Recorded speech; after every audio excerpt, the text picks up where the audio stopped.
Hey everybody, it's Derek from Fast Cars and More, doing a simple install. I wasn't even gonna make a video, but as I was taking this, I'm replacing the bed cap.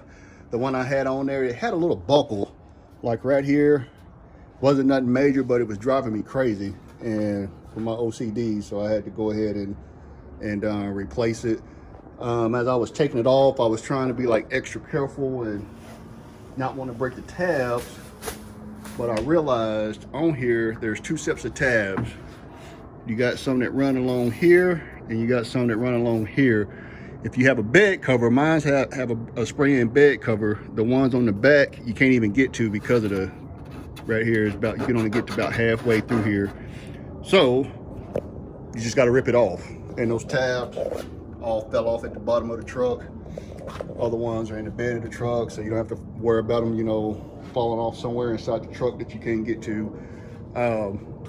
But just in case someone end up having to replace theirs for whatever reason, I just wanted to make a quick video so you can see that you can't save it. I got it at it's the Mopar original part.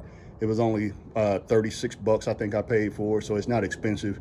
But anyway, I just wanted to let you see that there's no saving it. So if you ever got to take it off, you just got to rip that thing off, and those tabs break pretty easy. And yeah, and that's it. So anyway, it's a short video. Just wanted to post it just so you have that little bit of information. Y'all have a good day.